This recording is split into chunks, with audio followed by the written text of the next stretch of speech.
Selamat pagi Ibu, Bapak, dan anak-anakku. Masih dalam Minggu Trinitas, hari ini Kamis 19 Juni 2025, kita belajar dari kitab Ibrani pasal 9 ayat 1-10. Ibrani pasal 9 ayat 1-10. Demikianlah firman Tuhan. Memang perjanjian yang pertama juga mempunyai peraturan-peraturan untuk ibadah dan untuk tempat kudus buatan tangan manusia.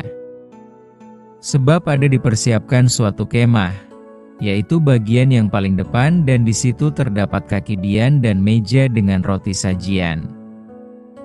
Bagian ini disebut tempat yang kudus. Di belakang tirai yang kedua terdapat suatu kemah lagi yang disebut tempat yang maha kudus. Di situ terdapat mezbah pembakaran ukupan dari emas, dan tabut perjanjian, yang seluruhnya disalut dengan emas.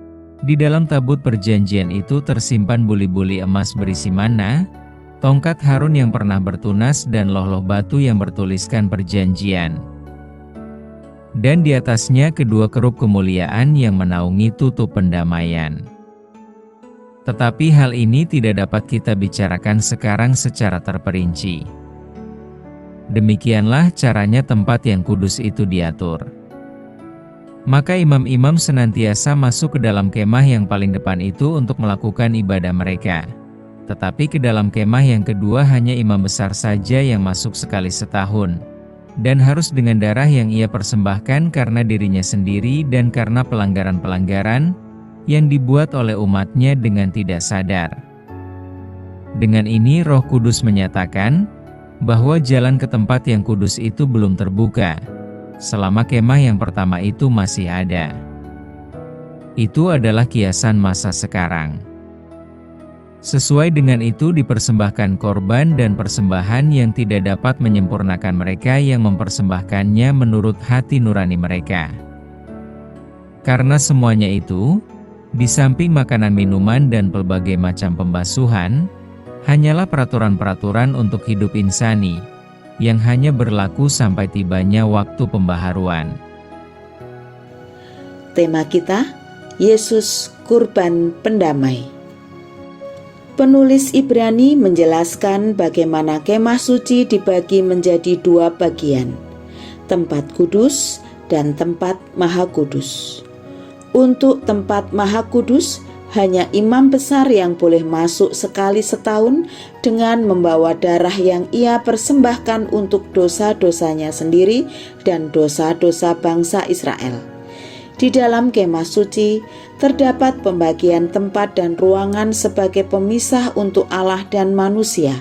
Pemisah itu memperlihatkan bahwa manusia yang berdosa tidak dapat mendekati Allah yang kudus. Mereka harus membersihkan dan menyucikan dirinya dengan ritual yang telah diatur dalam hukum-hukum Allah.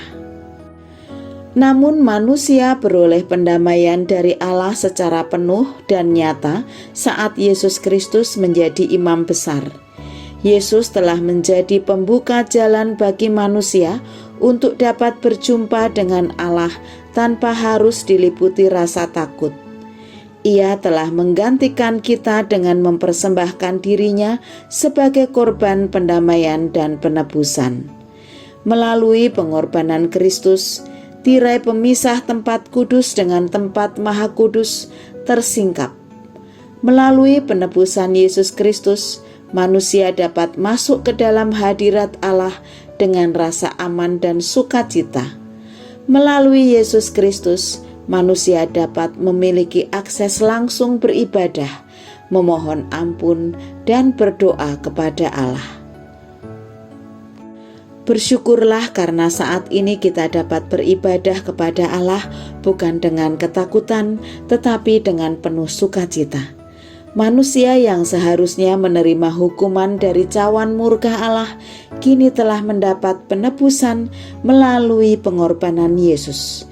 Kematian Kristus membuka jalan dan mengajarkan kepada kita supaya jangan kembali kepada cara hidup yang lama. Sekarang telah terbuka bagi kita jalan menuju kehidupan yang kekal di dalam Yesus Kristus. Marilah kita tidak terlalu terikat pada ritus dan tradisi, tetapi lebih berfokus kepada hubungan yang sejati dengan Allah. Marilah kita gunakan kesempatan untuk memuji dan memuliakan nama Allah agar hidup kita bermanfaat. Allah memberkati kita dengan kehidupan yang kekal. Mari kita berdoa.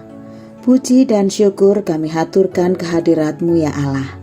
Terima kasih Engkau melindungi kami dalam tidur kami dan sudah membangunkan kami kembali pagi ini.